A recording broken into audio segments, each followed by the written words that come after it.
Bismillahirrahmanirrahim. Assalamualaikum warahmatullahi wabarakatuh. Alhamdulillahirabbil alamin. Wassalatu wassalamu ala nabiyina Muhammadin khatamil anbiya'i wal mursalin wa ala alihi wa ashabihi wa man tabi'ahum bi ihsanin ila yaumiddin. Amma ba'du.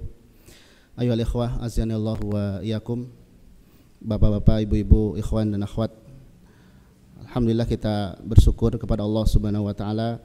Pada pagi hari ini Allah Subhanahu wa taala mengumpulkan kita di tempat yang mulia di sisinya insyaallah, di tempat yang diberkahi untuk bersama-sama menuntut ilmu atau menuntut sebagian ilmu di dalam agama kita. Yang pertama, ana secara khusus ingin mengucapkan banyak terima kasih kepada PDKM Masjid atas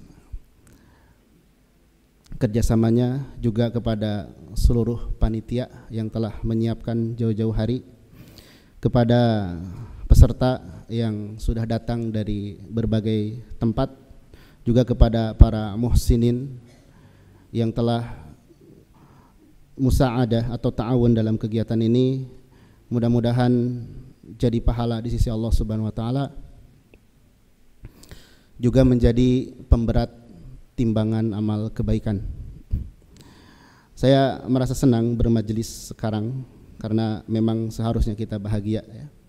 Allah Subhanahu wa taala berfirman, "Qul bi fadlillahi wa bi rahmatihi fabidzalika falyafrahu."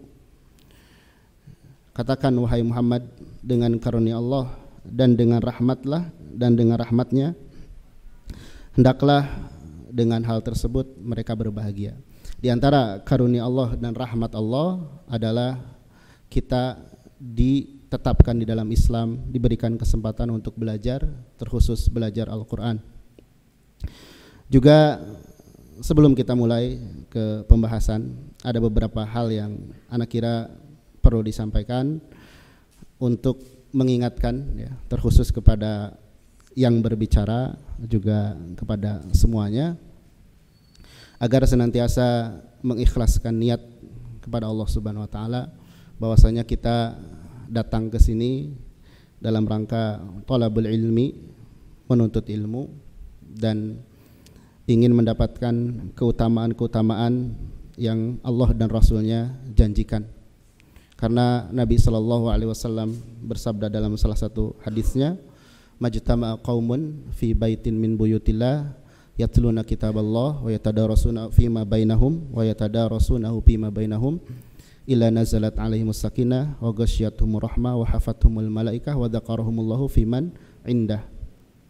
Tidaklah suatu kaum berkumpul di salah satu rumah di antara rumah-rumah Allah, berkumpulnya itu dalam rangka membaca kitabullah atau mereka saling mempelajarinya. Dan insyaallah di majelis kita ini akan dipelajari hal-hal yang berhubungan dengan kitabullah. Maka jika ada suatu kaum yang melakukan kegiatan tersebut, akan turun kepada mereka ketenangan, akan diturun kasih sayang, diliputi malaikat dan dibanggakan oleh Allah Subhanahu wa taala. Juga perlu diketahui bahwasanya kita sekarang di majelis ilmu ini kita sedang menerima warisan dari para nabi sallallahu alaihi wasallam. Warisan dari Nabi sallallahu alaihi wasallam. Dahulu disebutkan ya dalam sebuah athar, ada seorang A'rabi, orang Arab pinggiran ya. Orang Arab yang berjalan melewati Ibnu Mas'ud radhiyallahu an. Dalam keadaan Ibnu Mas'ud sedang mengajarkan Al-Quran, atau di sekeliling beliau sedang ada yang belajar Al-Quran. Jadi ada orang Arab melewati Ibnu Mas'ud, di sekelilingnya sedang ada orang yang belajar Al-Quran. Maka orang Arabi itu bertanya, ma yasna'u haula, apa yang sedang diperbuat oleh mereka itu? Mereka yang kumpul itu lagi ngapain kalau bahasa kita? Maka Ibnu Mas'ud berkata, Mereka itu sedang yaktasimuna mirasu Muhammad, yaktasimuna mirasa Muhammad sallallahu alaihi wasallam. Mereka itu sedang membagi-bagi warisan Muhammad sallallahu alaihi wasallam. Jadi kumpulnya kita di sini, kita berharap mendapatkan warisan dari Nabi, yaitu berupa ilmu. Karena sebagaimana kata Nabi, fa innal anbiya lam yuwarisu dinaron wala dirham. Para nabi itu tidak mewariskan dinar dan dirham. Yang mereka wariskan itu adalah ilmu. Barang siapa yang mengambil warisannya, maka dia mengambil bagian yang banyak. Kemudian kita kumpul di sini dalam atau sebagai bukti cinta kita kepada Allah Subhanahu wa taala. Dalam rangka cinta kepada Allah Subhanahu wa taala. Datang sebuah athar dari Ibnu Mas'ud radhiyallahu an. Fa in kana yuhibbul Qur'an fa innahu yuhibbullah wa rasulah. Wa in kana yubghadul Qur'an fa huwa yubghadullah wa rasulah. Jika dia cinta Al-Qur'an, maka sungguhnya dia sudah mencintai Allah dan Rasulnya. Dan jika dia benci Al-Qur'an, karena memang ada orang yang benci Al-Qur'an, maka dia benci pada Allah dan Rasulnya. Jadi mudah-mudahan kita datang ke sini ya semata-mata bukti kecintaan kita kepada Allah. Dan salah satu bukti kecintaan kepada Allah itu dengan mencintai Al-Qur'an. Mencintai Al-Qur'an salah satunya dengan mempelajarinya. Salah satunya dengan mempelajarinya. Juga Al-Qur'an itu adalah jamuan dari Allah Subhanahu wa taala. Ya, Al-Qur'an adalah jamuan dari Allah Subhanahu wa taala. Ana banyak membawakan asar dari Ibnu Mas'ud radhiyallahu an karena memang beliau banyak memotivasi terkait Al-Qur'an ya. Kata Ibnu Mas'ud radhiyallahu an, "Inna hadzal Qur'an ma'dubatullah fil ard." Sesungguhnya Al-Qur'an ini adalah jamuan Allah di bumi ini. Jadi Al-Qur'an ini jamuan Allah. Coba kalau kita di dunia saja ya, istilah jamuan itu sesuatu yang apa? Spesial, disuguhkan, disiapkan semaksimal mungkin. Al-Quran itu jamuan Allah di muka bumi. Fata'allamu min ma'dubatihi mastata'tu. Maka pelajarilah dari jamuan Allah itu semampu kalian. Jadi sambutlah jamuan tersebut semampu kalian ya. Lalu beliau juga berkata, inna hadzal Qur'an ma'dubatullah faman dakhala fihi fahuwa amin. Al-Qur'an ini jamuan dari Allah. Barang siapa yang masuk ke dalam tempat jamuan tersebut, maka dia aman. Maka dia aman.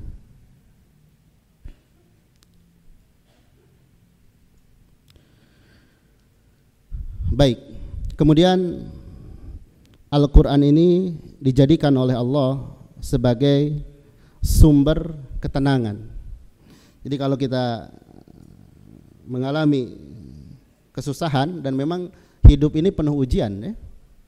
Setiap orang yang terlahir di muka bumi ini mesti mengalami ujian dengan berbagai macam bentuknya. Kata Hasan Al-Basri rahimahullahu ta'ala, carilah atau periksalah kenikmatan itu di dalam 3 perkara.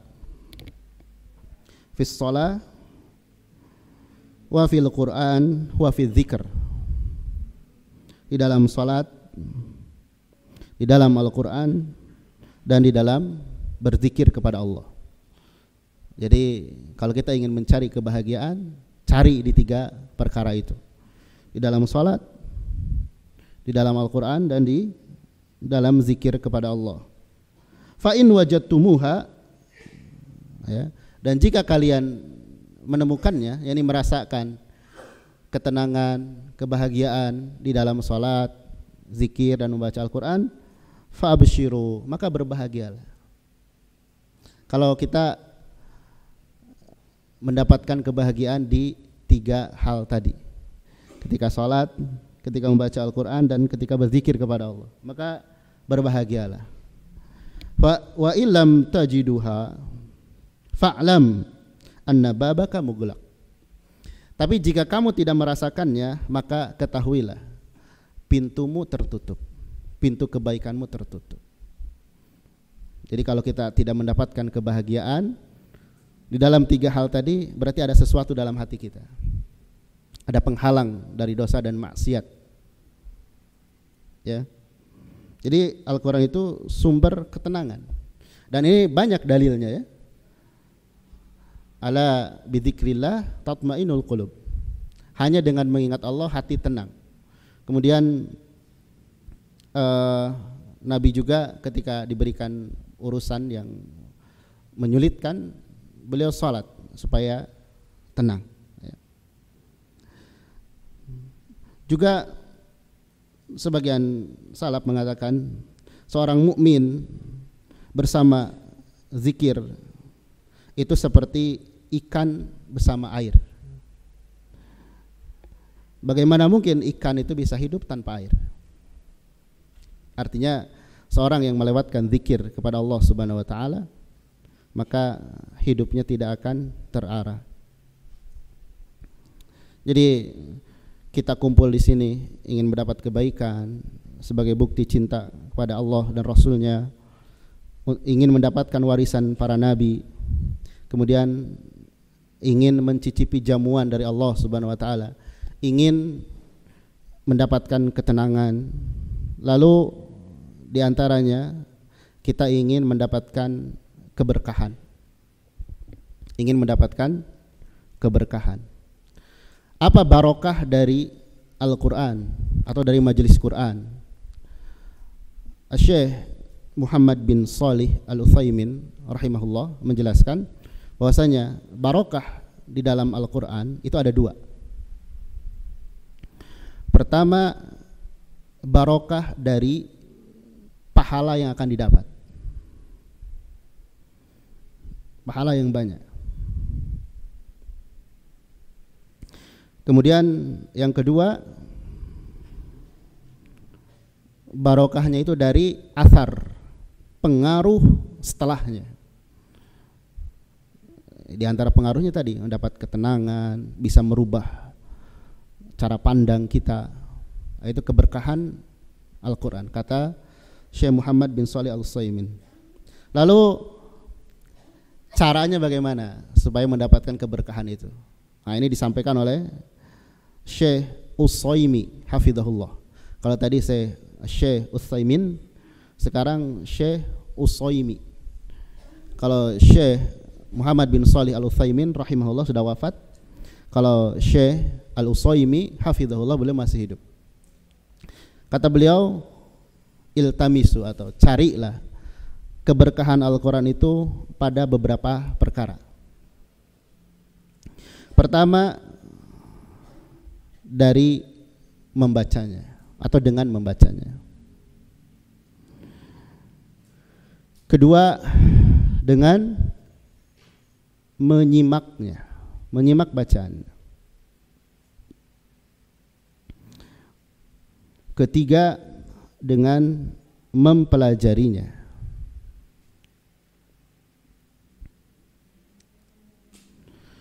Keempat, dengan mengamalkannya. Ya.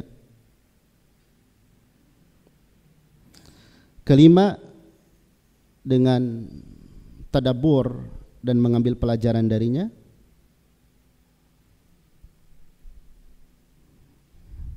Keenam, dengan berobat dengan Al-Quran, menjadikan Al-Quran itu sebagai obat.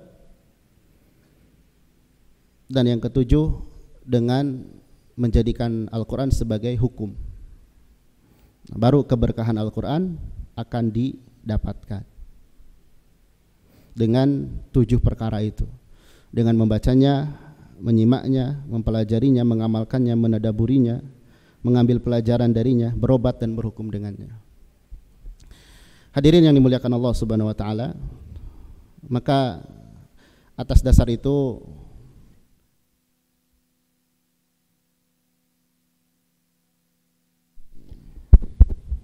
Ya, kami berusaha menyusun sebuah tulisan yang sederhana terkait bekal dasar berinteraksi dengan Al-Quran.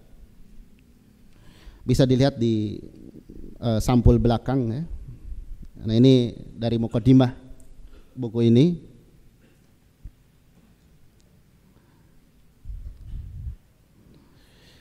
Jadi maksud dituliskannya buku ini agar seorang muslim itu bisa berinteraksi secara intensif dengan Al-Quran. Dan interaksi itu yang kemudian akan mendatangkan keberkahan. Kita berharap seperti itu. Al-Quran dijadikan keberkahan.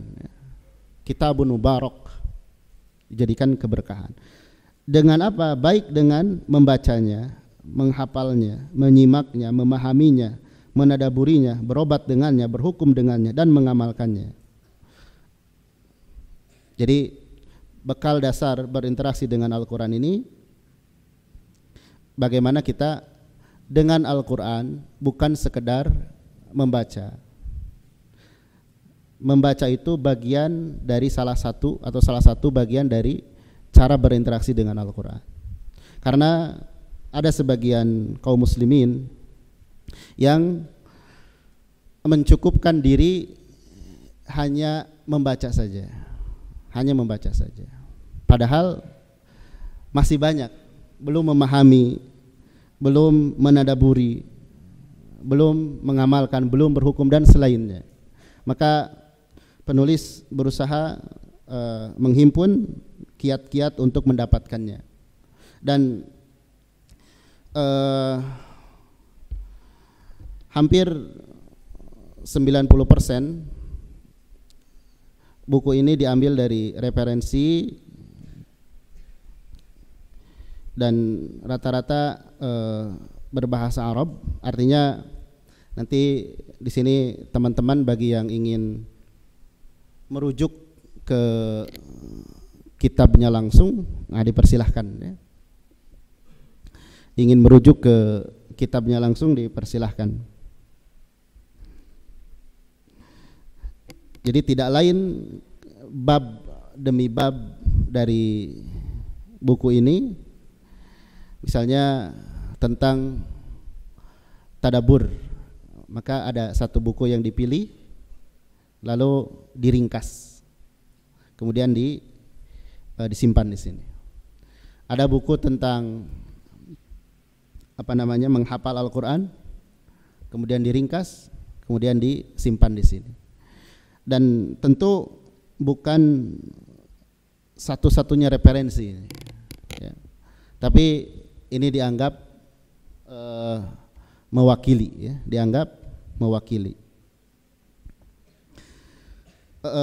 kemudian buku ini terdiri dari 5 bab ya. Ini pada asalnya ada, kalau tidak salah 13 bab, tapi setelah didiskusikan dan meminta bimbingan kepada beberapa orang, akhirnya coba kalau lebih diperingkas, sehingga jadilah 5 bab ini. Dan tentu di majelis kita yang sangat terbatas ini agak sulit untuk membahas secara komprehensif dari awal sampai akhir. Tapi insya Allah nanti dengan kita membaca sendiri ada faidah yang akan kita dapatkan biidznillah.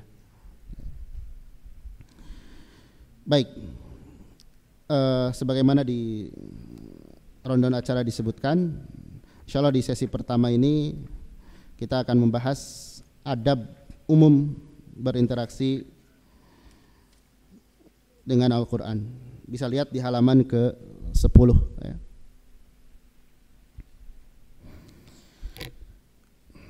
Adab terhadap Al-Quran, dan lebih spesifiknya secara umum. Ini disalin dari kitab Al-Wajiz fi Al-Adab Syar'iyyah karya Syekh Abdurrahman bin Fahad Al-Wad'ani Ad-Dawsari. Buku ini menghimpun adab seorang muslim secara umum. Bagi yang sudah bisa bahasa Arab, buku ini bagus sekali. Dimulai adab terhadap Allah, bagaimana kita beribadah, mengikhlaskan ibadah, tidak menyekutukan Allah. Kemudian adab terhadap Rasulullah SAW, bagaimana kita ittiba kepada beliau. Kemudian adab terhadap sahabat, salah satunya adab terhadap Al-Quran. Jadi nanti mungkin bagi yang memerlukan kitab ini, insya Allah nanti ana share ke panitia PDF-nya. Itu bagus, baik untuk kita kaji sendiri ataupun dikaji bersama jamaah.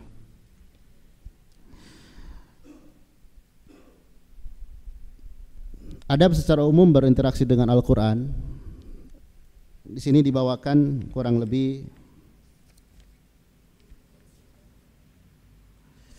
28 poin.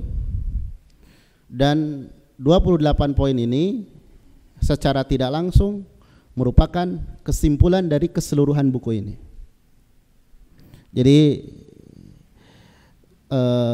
penyajian buku ini, jika kita faham di bab pertama, nanti sesisa babnya itu mudah, karena kesimpulannya ada di bab pertama ini. Kesimpulannya ada di bab pertama ini. Baik, kita baca dan nanti ketika ada yang perlu dipenjelaskan di penjelasan lebih panjang kita jelaskan. Yang pertama, adab secara umum berinteraksi dengan Al-Quran adalah keimanan yang sempurna. Jadi betul-betul kita mengimani bahwasanya Al-Quranul Karim adalah kitabullah yang Allah turunkan kepada Nabi Muhammad SAW sebagai petunjuk dan rahmat bagi manusia. Jadi harus iman dulu, Al-Quran ini kitabullah, ya. Harus percaya dulu. Dan cukup satu ayat. Kalau satu ayat itu diimani, maka sesisa Al-Quran akan diimani juga. Di awal Al-Baqarah, Zalikal kitabu la raiba fi hudal lil muttaqin. Disebutkan bahwasanya Al-Quran ini, ya, tidak ada keraguan di dalamnya. Berarti benar isinya. Dan sebagai petunjuk bagi orang yang bertakwa. Satu ayat itu kalau kita imani, ketika datang ayat di surah yang lain tentang hukum tertentu, perintah atau larangan, oh kita langsung, ini nggak ada keraguan, langsung iman. Ya. Jadi kalau memang jiwa kita keimanannya sudah bagus, tidak perlu panjang lebar untuk meyakinkan. Ya, dengan satu ayat itu akan meyakinkan kita. Lalu sebagai dalil penulis membawakan firman Allah Subhanahu wa taala, Inna hadzal Qur'ana yahdi lillati hiya aqwam wa yubashshirul mu'minin alladzina ya'maluna as-solihati anna lahum ajran kabira. Sesungguhnya Al-Qur'an ini memberikan petunjuk kepada jalan yang lebih lurus atau yang paling lurus, dan memberi kabar gembira kepada orang-orang yang mukmin, yaitu yang mengerjakan amal soleh, bahwa bagi mereka ada pahala yang besar. Jadi Al-Quran itu memberikan petunjuk kepada jalan yang paling lurus dalam segi apapun, ya. Jadi yang pertama iman dulu, percaya dulu kepada Al-Quran.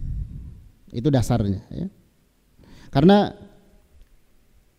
kita lihat ya, dulu di zaman Nabi SAW, Nabi ada di tengah-tengah mereka. Al-Quran turun masih fresh, masih segar. Tapi betapa banyak orang yang tidak percaya. Tetangga Nabi ada yang nggak percaya, saudara Nabi pun ada yang nggak percaya. Ya. Makanya keimanan ini dasar sekali. Percaya dulu ini datang dari Allah dan benar isinya. Itu dulu dasarnya. Ya. Karena kalau tidak seperti itu, Kejadiannya seperti orang-orang kafir yang dahulu. Ketika turun Al-Quran, mereka menganggap Nabi Muhammad SAW sebagai tukang syair, sebagai tukang sihir, bahkan disebut gila karena dasarnya tidak percaya. Yang kedua, keimanan yang sempurna bahwasanya Al-Qur'anul Karim adalah benar-benar firman Allah Subhanahu wa taala yang disampaikan kepada malaikat Jibril alaihissalam. Kemudian malaikat Jibril menyampaikannya kepada Nabi Muhammad sallallahu alaihi wasallam. Ya. Ini banyak dalilnya ya terkait Al-Qur'an itu turun dari Allah Subhanahu wa taala dan disampaikan kepada Nabi Muhammad sallallahu alaihi wasallam melalui malaikat Jibril alaihissalam. Di antaranya Allah Subhanahu wa taala menyebutkan di dalam buku ini ya, tidak setiap poin kemudian dicantumkan dalilnya karena terkait supaya lebih ringkas. Di antara dalilnya Allah Subhanahu wa taala berfirman di dalam surah Asy-Syu'ara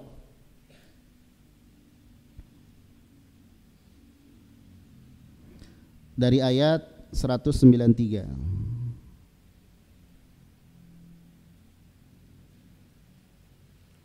Afwan, dari ayat 192 ya.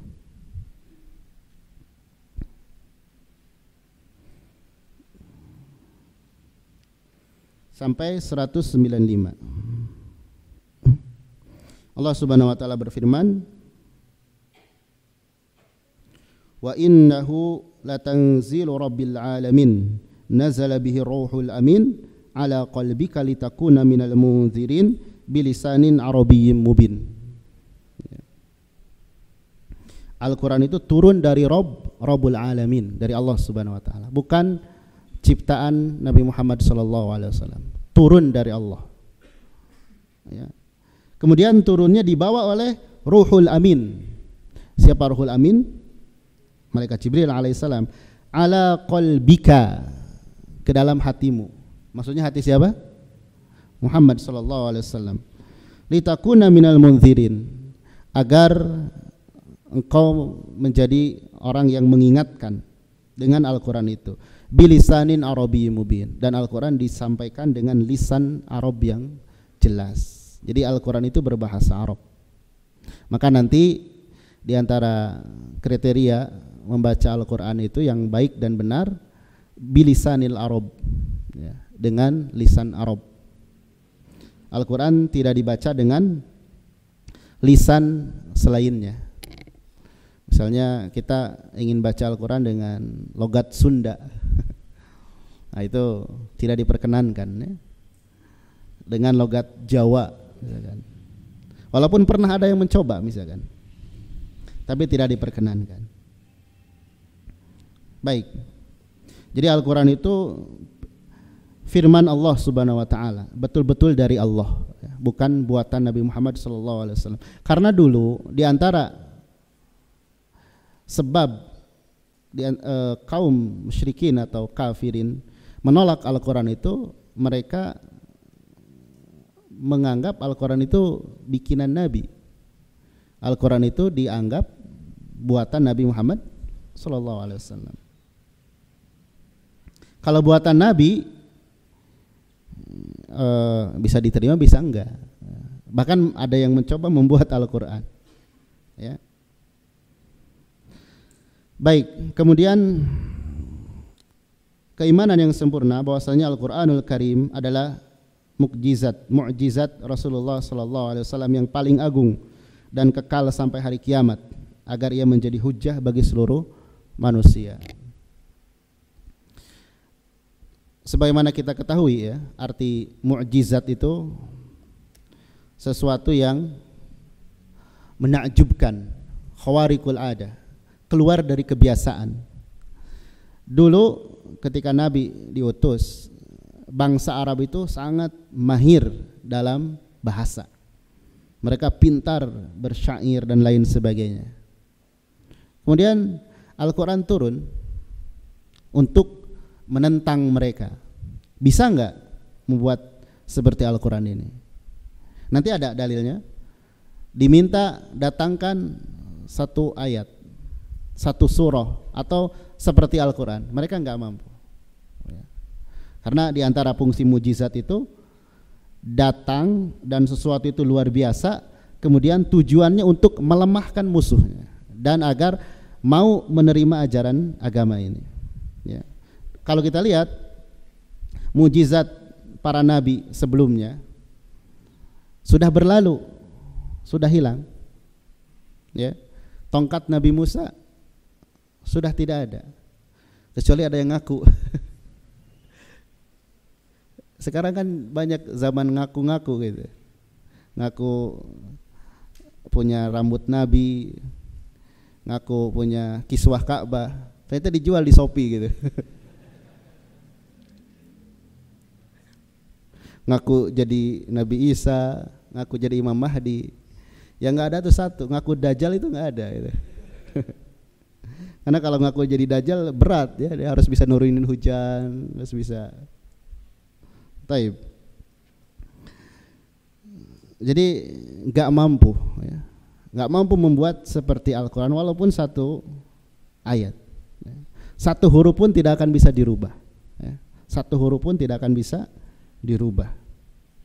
Dan mereka tercengang sampai mereka mengatakan, wa ma huwa biqauli syair, wa ma huwa biqauli, atau sampai Allah sebutkan wa ma huwa biqauli syair. Ini bukan syair, dan diakui oleh orang-orang kafir Quraisy dulu. Ini bukan syair, penyair nggak kayak gini. Ini pun bukan jampi-jampi dari dukun, bukan. Ada kisah 3 gembong Quraisy yang secara sembunyi-sembunyi membuat lapak di belakang rumah Nabi SAW. Dan mereka membuat lapak itu hanya ingin mendengarkan bacaan Nabi. 3 orang pas qobla subuhnya berlalu ketemu, habis ngapain gitu. Dan mereka gengsi untuk mengakuinya, ya. Gengsi untuk mengakuinya. Nah, mujizat nabi-nabi dulu sudah berlalu, sudah tidak ada, ya, peninggalannya. Adapun mujizat Nabi Muhammad SAW yaitu Al-Quran ada bahkan sampai hari kiamat, terjaga, ya. Terjaga. Nah, sayangnya sebagian manusia lebih lebih merasa tabarruk itu dengan benda peninggalan Nabi. Ya tadi rambut, sandal, tongkat dan sebagainya. Nah, padahal kalau ingin tabarruk ini ada Al-Quran. Kalau ingin berkah gak mesti dan itu gak tahu rambut siapa ya. Dalam riwayat Nabi itu kan tidak lebih dari pundak. Ini rambutnya 1 meter. Itu rambut siapa gitu. Jadi keberkahan itu sebagian masyarakat menganggap dengan benda-benda itu. Itu apa bedanya dengan menjadikan benda itu sebagai jimat? Keberkahan itu ada di Al-Quran. Al-Quran ada nih.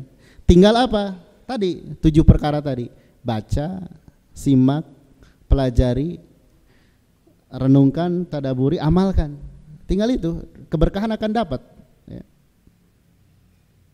Baik, jadi Al-Quran ini mujizat dan hujjah bagi seluruh manusia sampai hari kiamat. Juga di antara hal yang tidak terbantahkan baik oleh kaum muslimin ataupun luar Islam, satu-satunya kitab suci di dunia ini yang banyak penghafalnya adalah Al-Quran. Dibandingkan dengan agama yang lain, satu-satunya kitab suci yang betul-betul dihafal oleh pemeluknya itu Al-Quran.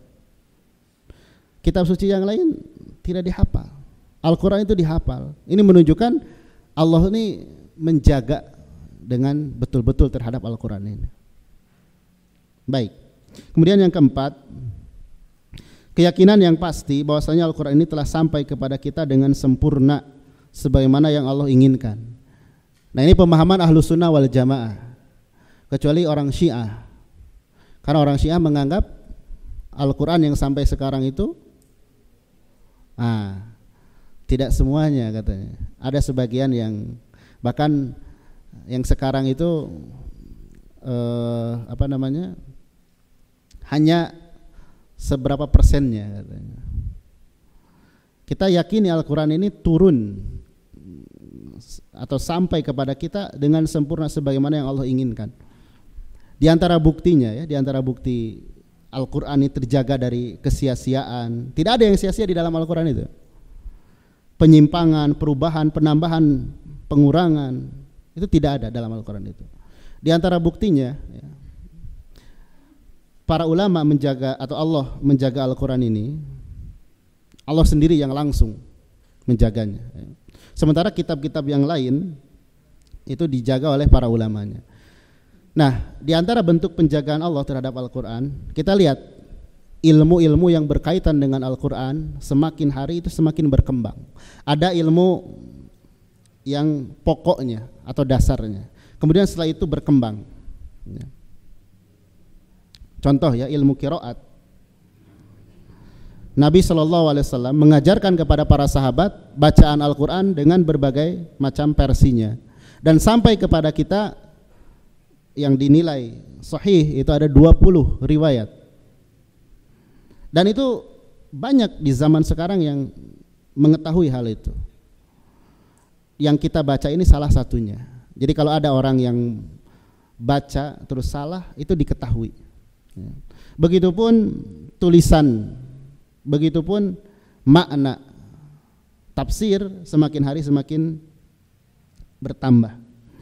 Allah Subhanahu wa taala berfirman, "Inna nahnu nazzalna dzikra wa inna lahu lahafizun."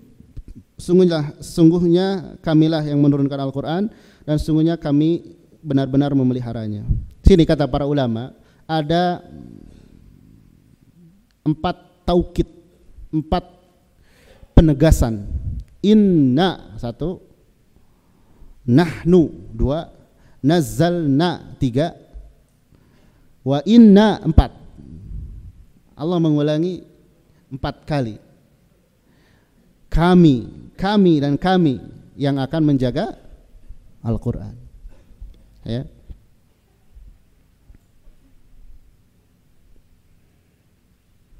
Baik. Kemudian keyakinan yang pasti bahwasanya Al-Quran ini adalah kitab samawi yang diturunkan dari langit, yang paling sempurna penutupnya dan penjaganya, yakni Allah Subhanahu wa taala menurunkan kitab, berbagai macam kitab ya. Ada Taurat, ada Injil, ada Zabur ya. Semua itu sudah berlalu dan disempurnakan oleh Al-Quran. Hukum yang ada di kitab-kitab sebelumnya tidak berlaku kecuali diverifikasi oleh Al-Quran. Jadi kalau ada misalkan ada orang yang nih coba amalkan ini, terus kita nanya, itu dari mana dasarnya? Ini saya nemu dari Zabur misalkan. Harus misalkan. Nggak boleh kita amalkan sebelum kita verifikasi dulu. Al-Quran mengajarkan nggak hal itu? Kadang ada sebagian masyarakat tuh yang senang dengan hal yang baru-baru gitu. Merasa seolah lebih baik. Wah, ini dari Injil, wah ini dari kitab lain. Nggak ada ya. Dan Al-Quran itu paling sempurna, musaddiqa, membenarkan ajaran yang selaras.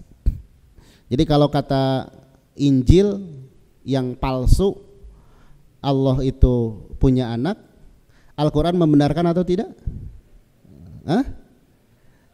Tidak jelas. Kalau kata Injil yang dirubah sekarang, Allah beranak, Al-Quran menyetujui tidak? Tidak. Lam yalid wa lam yulad. Cukup itu ayatnya ya. Lam yalid wa lam yulad. Tidak sama, tidak ya. Dan gak boleh disamakan. Baik. Keyakinan yang pasti bahwasanya Al-Quran, bahwasanya Allah Subhanahu wa taala menjadikan Al-Quran sebagai kitab mukjizat bagi seluruh manusia. Bukan hanya zaman dulu. Allah menantang orang-orang kafir agar bisa membuat yang seperti Al-Quran atau membuat 10 surah atau hanya 1 surah saja. Maka seandainya manusia berkumpul untuk itu, untuk membuat seperti Al-Quran, mereka tidak akan mampu, dan mukjizat ini kekal sampai hari kiamat. Allah berfirman, ini dibawakan 3 ayat ya, yang jadi syahid. Fa'tu bi suratim mim mislih. Datangkan 1 surat. Ya. Kalau kamu ragu terhadap Al-Quran, coba buat 1 surah. Kemudian ayat yang kedua, fa'tu bi asyri suwarim mithli. Datangkan 10 surah yang seperti Al-Quran. Kemudian yang ketiga, seandainya manusia bahkan dengan jin ya, itu berkumpul ingin membuat seperti Al-Quran, seluruh Al-Quran, maka tidak akan mampu walaupun mereka saling membantu. Jadi nggak akan bisa. Nah, itu harus diyakini ya. Contoh ya, kalau ada barang mewah, ini perkara dunia ya. Kalau ada barang mewah, terus ada KW-nya, kira-kira barang mewah itu nilainya tetap atau menurun? Atau orang lebih pilih yang mana? Kalau ada barang nih, barang mewah, kemudian muncul KW-nya, kira-kira kemewahannya ini tercederai atau tidak? Iya, kalau dunia iya. Dan menunjukkan semewah apapun, kalau masih bisa ada KW-nya, berarti ada titik lemah. Al-Quran itu nggak ada KW-nya. Coba Al-Quran KW-nya apa? Nggak mungkin ada. Nggak akan mampu orang itu. Kalau barang sebagus apapun ya, barang dunia sebagus apapun, itu bisa, masih ada orang yang bisa mengotak-atiknya. Percis sama sekali. Ya jangankan barang, manusia aja bisa dikloning. Itu manusia bisa dikloning, manusia. Ya. Al-Quran nggak akan ada yang bisa. Nah, ini menunjukkan Al-Quran ini min indillah, dari sisi Allah. Mestinya kalau kita sadar akan hal itu, udah nggak ada ragu lagi. Al-Quran ini paling sempurna.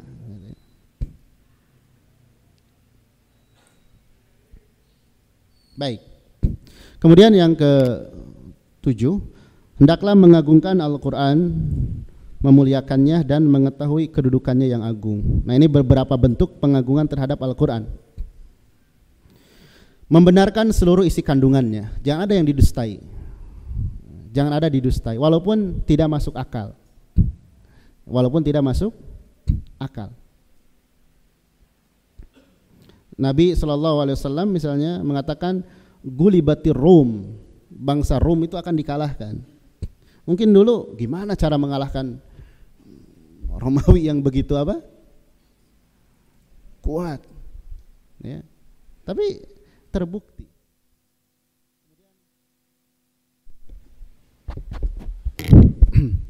Nabi SAW menjelaskan tentang surga, tentang neraka. Orang-orang kafir mengatakan asatirul awwalin. Nah, ini kayak dongeng ini. Kalau kita enggak. Ya.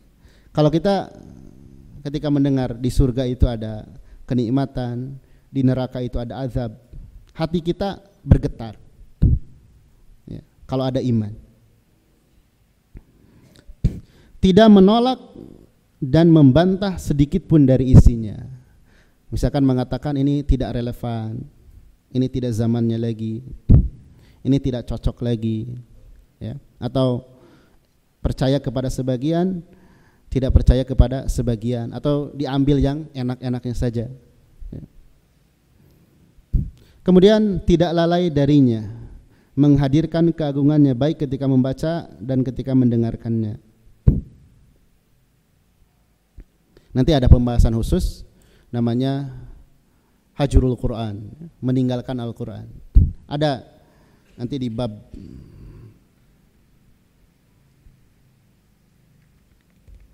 nanti bisa dibaca di bab kedua ya, terkait meninggalkan Al-Quran.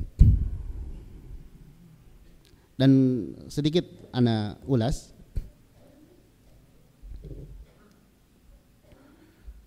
Berinteraksi dengan Al-Quran ya, kalau kita tempuh itu mulia ya. Fihi dzikrukum, kemuliaan bagi kalian. Dzikrul laka wali qaumika, kata Allah, kemuliaan bagimu dan bagi kaummu. Tapi kalau kita menjauh ya, nanti Al-Quran itu atau kita ini bukan dibela tapi digugat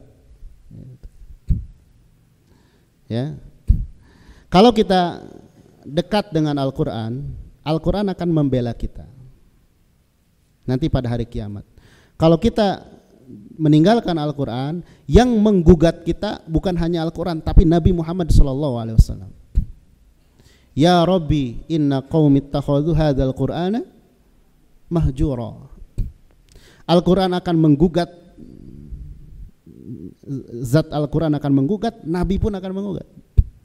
Nabi mengadu kepada Allah Subhanahu wa taala, ini kaumku meninggalkan Al-Quran ya. Dan membuat lalai dari Al-Quran, tidak mau baca, tidak mau belajar dan sebagainya. Itu diantara trik orang kafir dahulu untuk mengalahkan kaum muslimin. La tasma'u lihadzal Qur'an walghaw fi la'allakum taglibun. Allah sebutkan dalam surah Fussilat, jangan perdengarkan ayat Quran ini. Buatlah orang itu lalai dari Al-Quran. Kalau kaum mukminin, kaum muslimin sudah lalai dari Al-Quran, tidak mau mendengar, tidak mau membaca, la'allakum taglibun. Ini orang kafir ngomong kepada sesama mereka, semoga kalian bisa mengalahkan kaum mukminin. Kalau kaum mukminin lalai dari Al-Quran. Jadi tidak lalai. Banyak ancamannya ya. Berarti nanti digugat di akhirat. Kemudian orang yang tidak punya Al-Quran dalam hatinya itu seperti rumah tua, rumah rusak. Kita tinggal di rumah rusak betah atau tidak? Kalau kita normal nggak betah. Tapi hati yang rusak karena tidak ada Al-Quran, kadang orang merasa biasa saja. Padahal hati yang tidak ada Al-Quran itu seperti rumah yang rusak. Memuliakannya ketika mendapatinya baik dalam bentuk tulisan ataupun suara. Nanti ada adab terkait tulisan atau suara ya. Kita maksudnya menyimaknya, menyimak bacaannya. Memuliakan ahli Al-Quran, baik pengajar maupun pelajar, serta orang yang mengamalkannya. Nah, ini banyak kisah betapa dulu para hufadzul Quran itu dimuliakan. Sejak zaman Nabi SAW. Pernah dengar kisah Ibnu Abza ya. Jadi ada seorang mungkin bupati atau gubernur kayaknya ya, gubernur kayaknya. Itu datang menghadap Umar ibn Khattab radhiyallahu an. Saat itu Umar sedang berkedudukan sebagai Amirul Mukminin, khalifah. Lalu Umar bertanya, ya, kalau bahasa kita itu roda pemerintahan dijalanin siapa di lembah itu, karena kamu meninggalkan ya. Maka ini yang datang, yang menghadap itu Nafi bin Abdul Harith. Beliau sebagai Ya kalau kita mungkin bupati atau camat ya, datang menghadap presiden. Yang jadi presidennya itu Umar ibn Khattab. Lalu Umar berkata, lalu yang menggantikan kamu di tempat itu siapa? Kata beliau, Ibnu Abza. Nah, nama tersebut asing di telinga Umar. Siapa beliau? Siapa Ibnu Abza itu? Maksudnya kok bisa dipercaya menggantikan atau menjalankan pemerintahan, kepemimpinan. Lalu Nafi menjawab bahwasanya beliau Ibnu Abza ini alim bil faraid. Beliau alim terhadap faraid. Faraid di sini bisa jadi tentang waris atau tentang hukum halal haram. Dan qari'un li kitabillah. Nah ini, qari'un li kitabillah. Istilah qari di zaman dulu bukan hanya pembaca, tapi orang yang faham. Ibnu Abza ini faham kitabullah. Lalu Umar ingat hadis Nabi. Amma inna nabiyakum sallallahu alaihi wasallam qala innallaha yarfa bihadzal qur'an aqwam wa yadha'u bihi akharin. Sesungguhnya Nabi bersabda, ini kata Umar ya. Saya ingat hadis Nabi. Nabi bersabda, sesungguhnya Allah mengangkat sebuah kaum dengan Al-Quran ini. Allah mengangkat derajat suatu kaum, seseorang dengan Al-Quran ini dan merendahkan yang lain.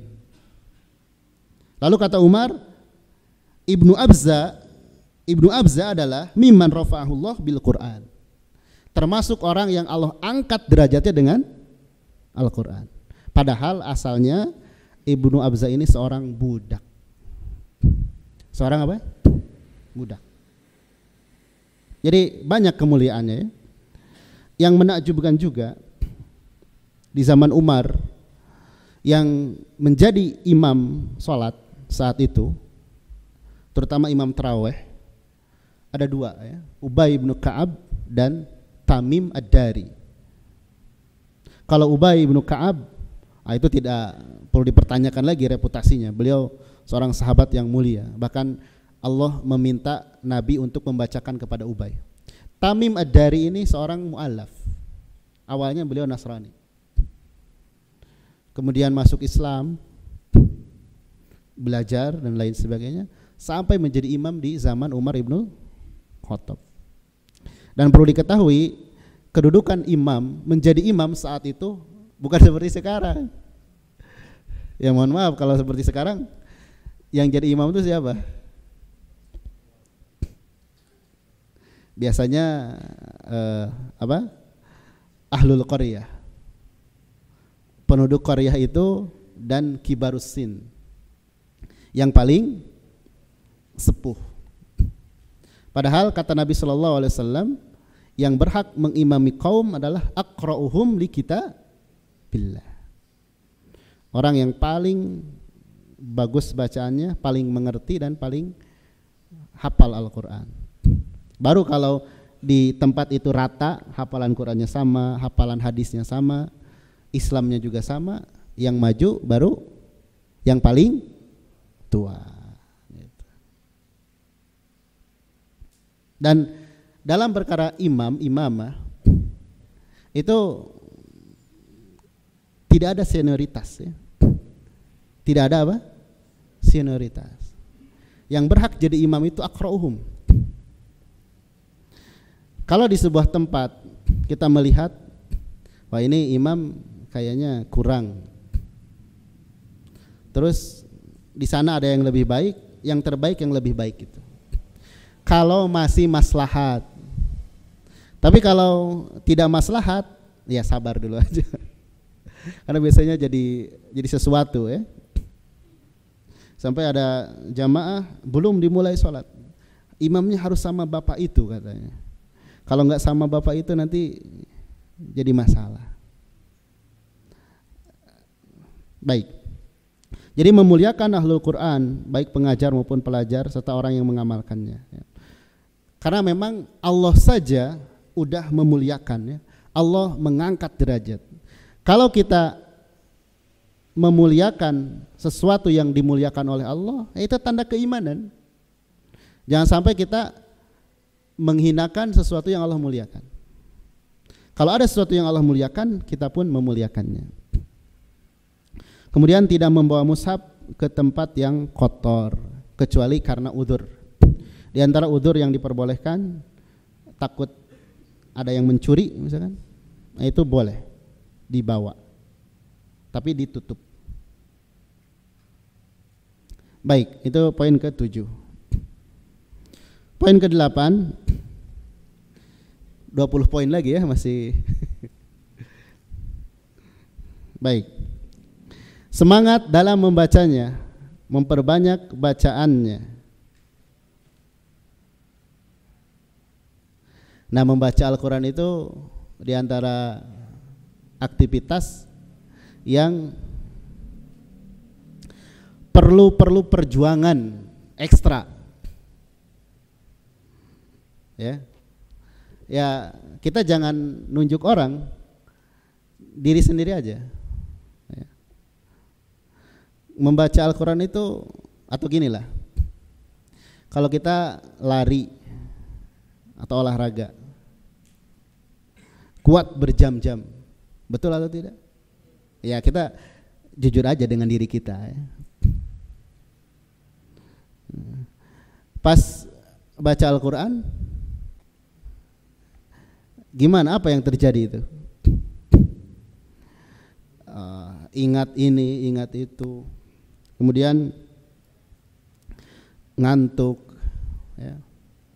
Baru duduk 1 menit serasa udah setengah hari.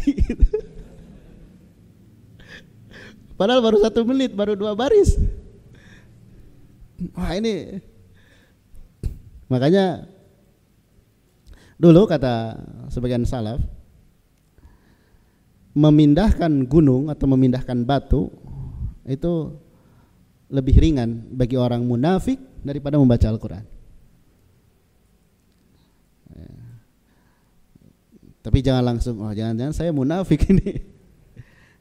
Artinya ada perjuangan di sana, harus ada perjuangan.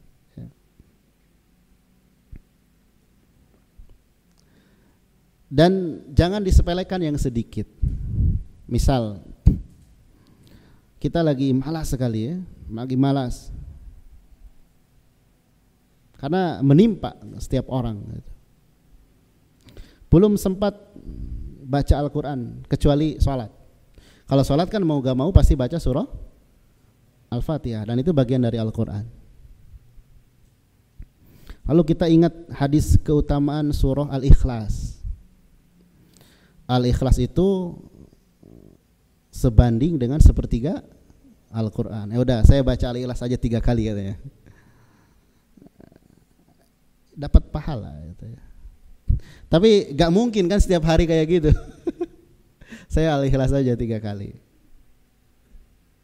Atau kita ingat hadis, siapa yang membaca 1 huruf dari Al-Quran maka dapat 10 kebalikan. Lalu kita ingat ada yang 1 huruf, nun, kemudian sod, qaf, udah dapat pahala gitu.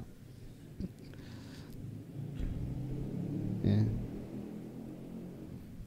Nah, kalau seperti itu ya pengakuan kita ingin dapat derajat tinggi di surga bohong. Pengakuan kita ingin derajat tinggi di surga itu bohong. Hendaklah seorang muslim memiliki wirid harian bersama Al-Quran sampai mampu menghatamkannya. Yang paling utama hendaklah hatam setiap bulan sekali atau maksimal 40 hari. Berarti 1 hari 1 juz. Cara membaginya supaya tidak berat. Sebelum sholat 2 halaman, setelah sholat 2 halaman. 5 waktu sholat itu selesai 1 juz.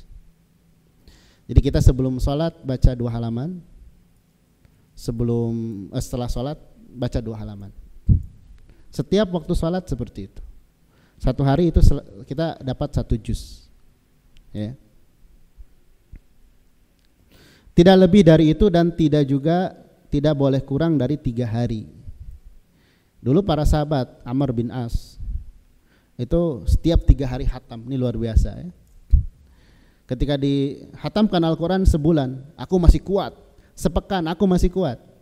Akhirnya 3 hari. Tidak boleh kurang dari 3 hari, kecuali di bulan Ramadan.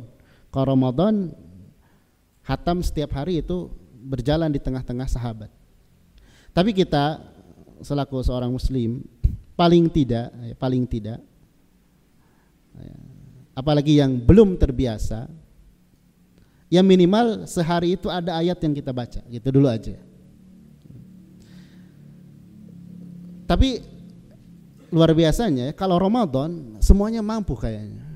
Semuanya mampu. Nah, kebiasaan itu kalau kita pindahkan di luar Ramadan bisa juga kayaknya. Hanya paling tidak tadi ada ayat yang kita baca. Baik baca sendiri atau disimakan kepada guru, itu lebih afdal. Kalau dulu di antara tabi'in ya, kalau sekarang kita kan ke guru tuh ya setoran bacaan tahsin atau hafalan. Dulu ada yang setoran ke Ibnu Abbas radhiyallahu anhuma 3 kali setorannya bukan bacaan, bukan hafalan, tapi tafsir. Jadi aradul Quran, aku menyetorkan Al-Quran kepada Ibnu Abbas 2 atau 3 kali. Tidaklah lewat 1 ayat kecuali aku tanya ayat ini turun di mana dan tentang apa isinya. Jadi setorannya itu mah udah level udah level tinggi. Setorannya bukan setoran bacaan, bukan hafalan, tapi tafsir. Paling tidak dalam hari kita ada yang kita baca ya. Jadi tanamkan dalam jiwa kita, kalau kita belum membaca Al-Quran, hendaklah seperti kita kalau belum sholat. Coba seorang mukmin muslim yang baik, kalau dia belum melaksanakan sholat, tenang atau tidak? Gelisah. Kecuali ada sebagian ya. Pernah ada seorang filosof ingin membuktikan kalau meninggalkan sholat itu apa dampak buruknya, dan dia cerita ke mahasiswanya, saya tidak sholat 2 minggu saya nggak apa-apa katanya. Itu luar biasa pembangkangannya ya. Saya tidak sholat 2 minggu katanya, dan hidup saya baik-baik saja. Nauzubillah ya. Nah, tanamkan dalam jiwa kita, kalau belum baca Al-Quran itu masih ada yang kurang di hari kita. Kalau tidak sempat di awal hari, di siang hari, ya di malam hari. Di malam hari. Ya. Baik. Yang ke-9, semangat untuk menghafal Al-Quran seluruhnya. Jika belum mampu, maka hafalkan yang mudah baginya. Ya. Jadi menghafal Al-Quran hukumnya sunnah, bukan wajib. Kalau menghafal Al-Quran dihukumi wajib, wah repot sekali itu. Tidak semua orang mampu menghafal. Tapi minimal kita upayakan ya. Upayakan. Nanti insya Allah di sesi ketiga kita bahas terkait menghafal Al-Quran. Jadi semangat untuk menghafalkan Al-Quran seluruhnya.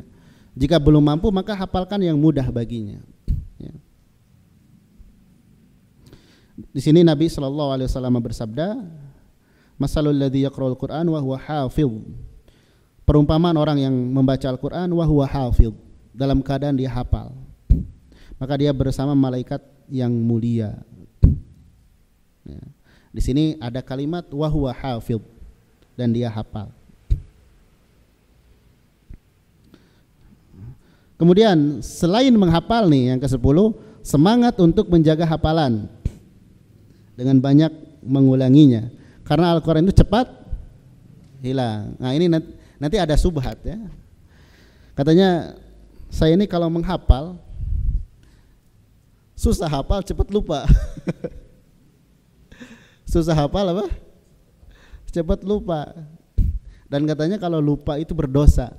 Akhirnya saya nggak menghafal aja gitu. Nah itu keliru. Pemikiran seperti itu keliru. Yang benar itu hafalkan, jaga, ulangi, lupa baca lagi, lupa baca lagi, seperti itu. Sampai kadar lupa itu tidak begitu banyak. Dan bukan aib, bukan aib. Yang aib itu nggak mau menghafal, nggak mau membaca, nah itu aib. Ya. Nabi mengumpamakan Al-Quran ini lebih cepat larinya daripada unta dari ikatannya. Karena unta itu betul-betul hewan yang kalau lepas dari ikatannya, larinya itu udah akan terkejar. Ya.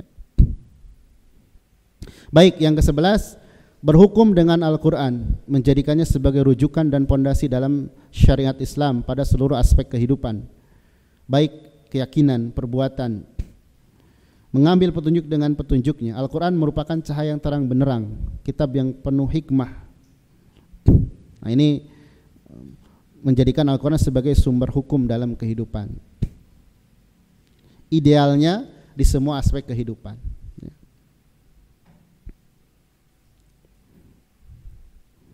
Berhati-hati agar tidak menelantarkan Al-Quran dengan berbagai macam bentuknya. Nah, ini hajrul Quran namanya. Baik tidak membacanya, tidak mengamalkannya, tidak menadaburinya, tidak memahaminya, tidak memahami maknanya, tidak berhukum dengannya, tidak berdalil dengannya, dan tidak menjadikannya sebagai obat dari penyakit hati dan penyakit fisik.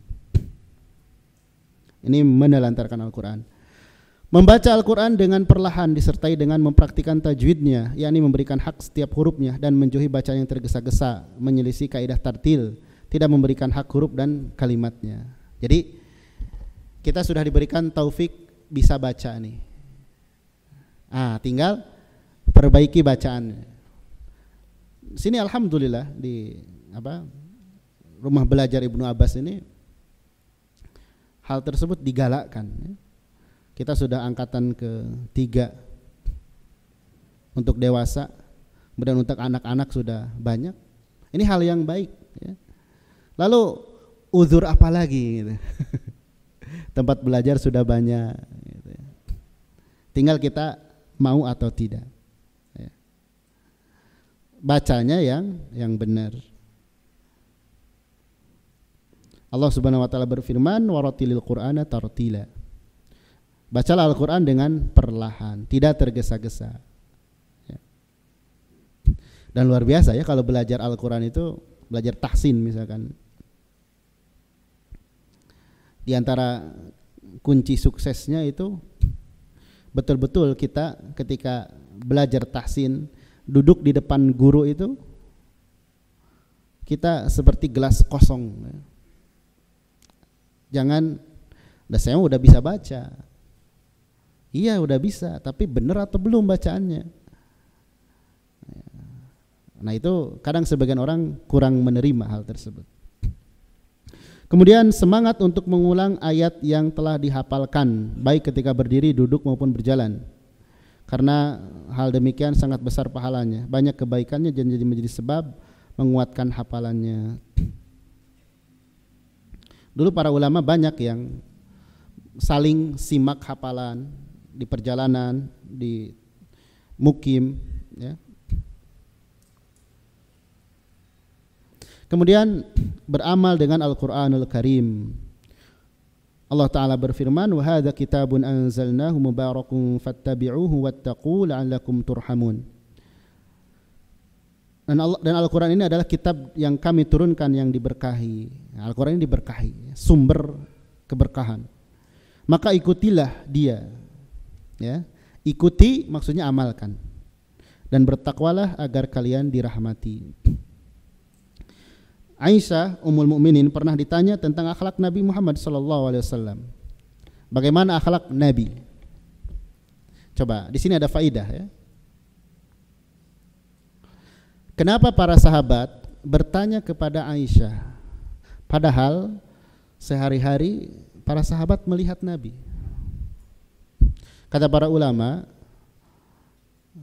para sahabat itu ingin tahu Nabi kalau di rumah, Nabi kalau di dalam rumah. Karena seseorang, ya siapapun kita, antara di dalam rumah dan di luar rumah ada hal yang mesti beda. Ya.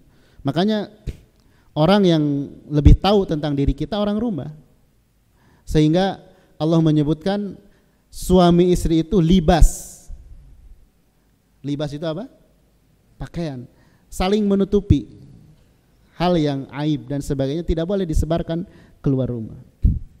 Jadi rumah itu karakter asli seseorang. Para sahabat bertanya kepada Aisyah, gimana Nabi kalau di rumah? Kalau di luar kami tahu Nabi itu seperti apa akhlaknya, Masya Allah. Kalau di dalam rumah seperti apa? Maka Aisyah balik bertanya, apakah engkau tidak membaca Al-Quran? Orang itu menjawab, iya saya membacanya tentu. Maka Aisyah berkata, sesungguhnya akhlak Nabi adalah Al-Quran. Maksudnya Nabi itu mengamalkan Al-Quran. Perangai beliau yang beliau tampilkan di dalam rumah dan di luar rumah itu tidak jauh dari Al-Quran. Kemudian Ibnu Mas'ud berkata, dan ini bukan hanya Ibnu Mas'ud, dari Abul Aliyah, dari Abdurrahman As-Sulami rahimahullah, adalah seorang di antara kami jika mempelajari 10 ayat dari Al-Quran, belajar 10 ayat, maka tidak langsung melebihkannya, yakni menambah, tidak langsung ditambah 11, 12 dan seterusnya, sehingga dia mengetahui maknanya dan mampu mengamalkannya. Makanya dulu ada seorang sahabat yang mempelajari Al-Baqarah sampai belasan tahun. Dan di kalangan para sahabat dulu, kalau sudah hafal Al-Baqarah itu agung sekali. Karena bukan hanya hafal, tapi faham. Dan Al-Baqarah mencakup banyak hal, akidah, muamalah, hukum-hukum yang pokok di dalam agama. Sehingga orang yang hafal Al-Baqarah, dia secara umum terhadap agama ini sudah mempunyai gambaran. Baik. Kemudian semangat yang ke-16 untuk mempelajari Al-Quran dan mengajarkannya, baik dengan jiwanya, hartanya, mengajarkan kepada orang tuanya, pasangannya, anak-anaknya dan orang lain. Nabi menyebutkan khairukum man ta'alamal Qur'ana wa 'allama. Qur'ana itu.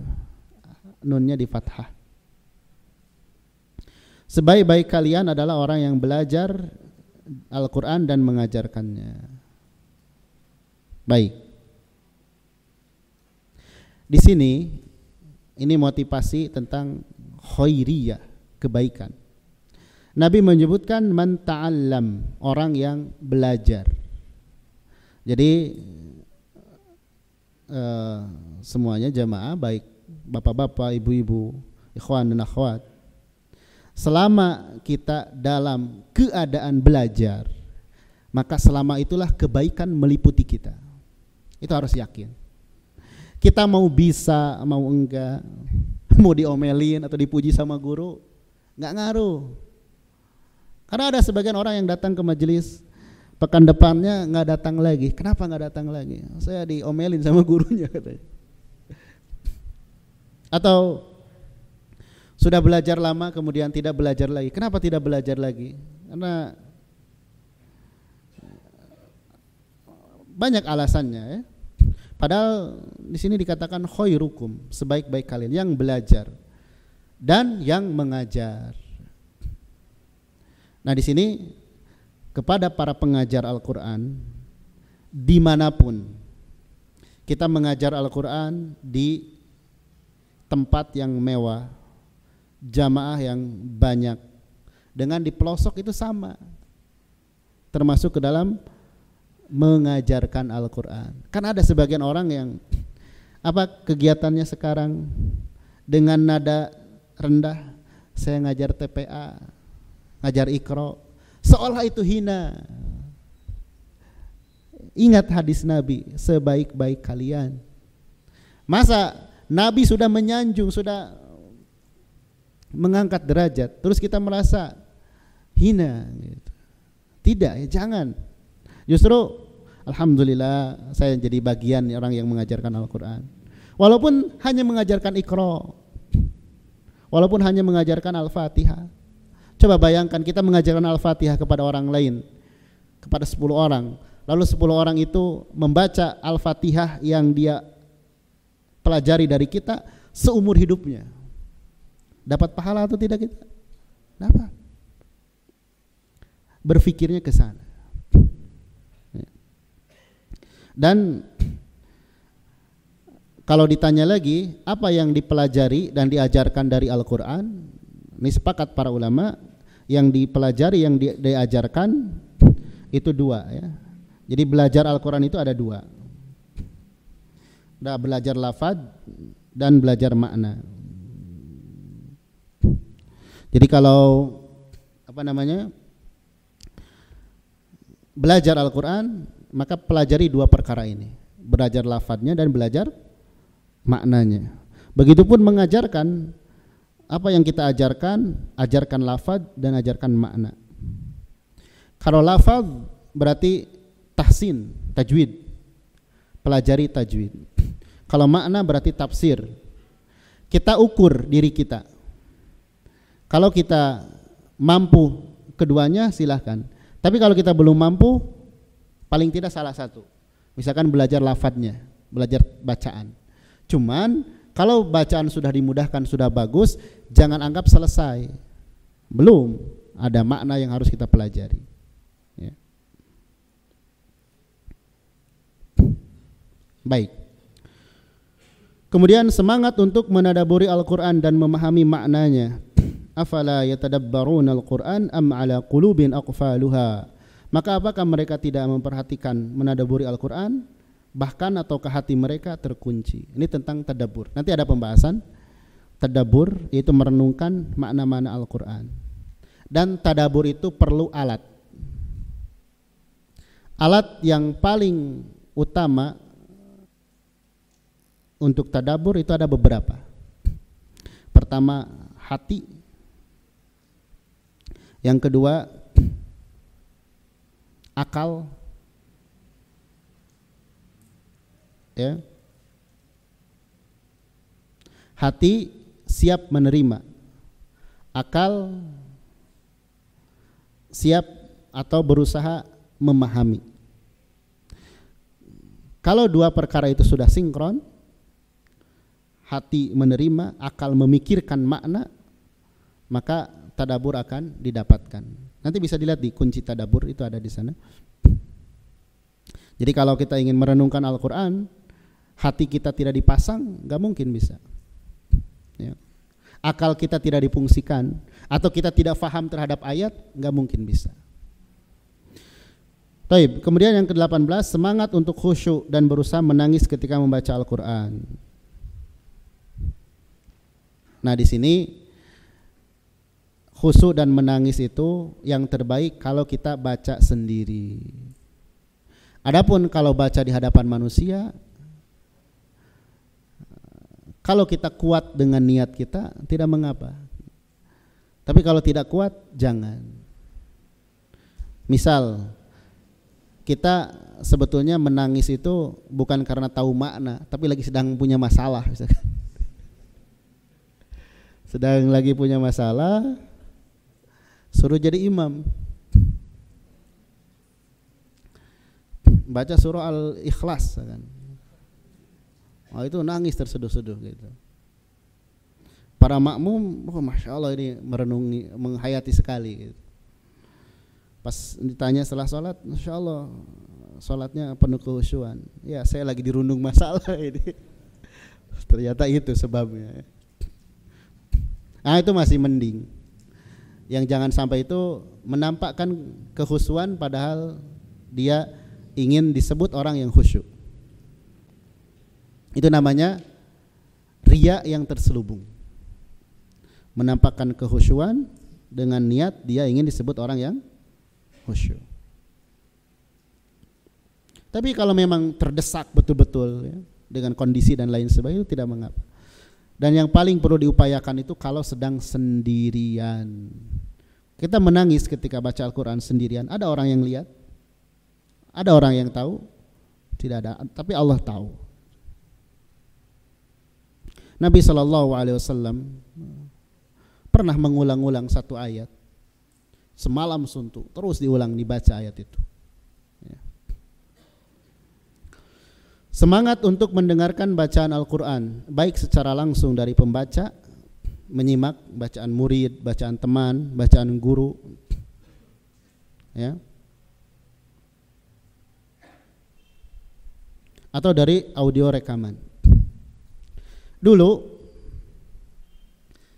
kalau tidak salah, Malik bin Dinar, beliau setiap hari sering menyimakkan Al-Quran 1 juz kepada murid-muridnya. Setiap hari sering menyimakkan Al-Quran. Dan kalau ada yang salah atau lupa, ya, beliau berkata atau secara makna, bidzambi, ini karena dosaku, ini karena dosaku. Itu Malik bin Dinar, ya. Siapa di antara kita yang lebih mulia dari Malik bin Dinar, seorang ulama di kalangan tabi'in atau tabi'ut tabi'in. Tapi bersamaan dengan itu, ketika beliau membacakan Al-Quran dan ada yang salah, beliau langsung bilang apa? Ini karena dosaku. Kalau kita mungkin baca Al-Quran salah, apalagi teman yang salah, ketawain, wah itu salah, itu salah. Dulu ingat kalau salah ingat dosa. Di sini nanti ada ya, Nabi SAW senang mendengarkan Al-Quran dari orang lain. Termasuk para sahabat kalau berkumpul, kemudian di tengah-tengah mereka ada Abu Musa Al-Asy'ari, mereka minta, wahai Abu Musa, ingatkan kami tentang akhirat. Maka Abu Musa membaca Al-Quran. Dan Abu Musa itu seorang yang dikenal bacaannya yang sangat bagus, sampai Nabi memujinya. Nabi memuji bacaan Abu Musa dalam keadaan beliau membaca biasa-biasa saja. Kan suatu malam Nabi itu lewat ke rumah Abu Musa, mendengar bacaan Abu Musa. Besoknya atau di hari berikutnya Nabi memuji, sungguh engkau telah diberikan suara indah, seindah seruling Nabi Daud. Kata Abu Musa, seandainya aku tahu engkau menyimak bacaanku, la ahbartuhu tahbira, aku akan lebih mengindahkan lagi. Ternyata yang kemarin baru bacaan biasa, apalagi bacaan aslinya, ya. Dan berharap atau mencari keridhaan Nabi itu termasuk amalan dulu di zaman sahabat berbondong-bondong ingin keridhaan dari Nabi. Nah, ketika para sahabat kumpul ada Abu Musa diminta ingatkan kami tentang akhirat, maka beliau pun membaca Al-Quran.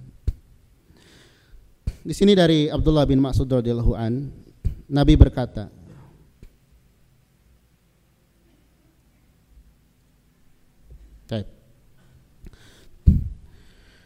kata Nabi kepada Ibnu Mas'ud secara makna, bacakan Al-Quran kepadaku. Kata Ibnu Mas'ud, wahai Rasulullah, apakah aku harus membacakan Al-Quran kepadamu sementara Al-Quran diturunkan kepadamu? Lalu Nabi menjawab, ya benar, Al-Quran diturunkan kepadaku. Sungguhnya aku suka, dalam riwayat yang lain aku ingin. Jadi aku suka dan aku ingin ini beda redaksi, mendengarkannya dari selainku. Jadi mendengarkan dari orang lain. Maka Ibnu Mas'ud pun membaca surah An-Nisa.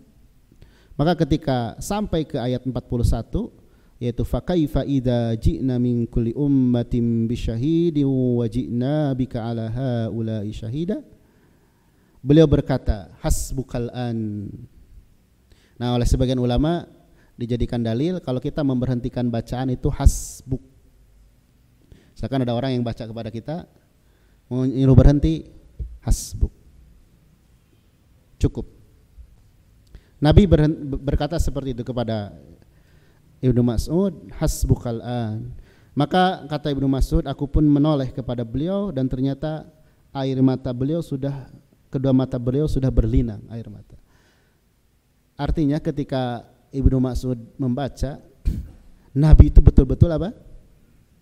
Merenungkan. Dan betul sampai ayat ini, dan ayat ini berat bagi Nabi. Nabi nanti pada hari kiamat jadi saksi atas seluruh manusia. Ya. Kemudian yang ke-20, hendaklah diam dan menyimak ketika dibacakan Al-Qur'an.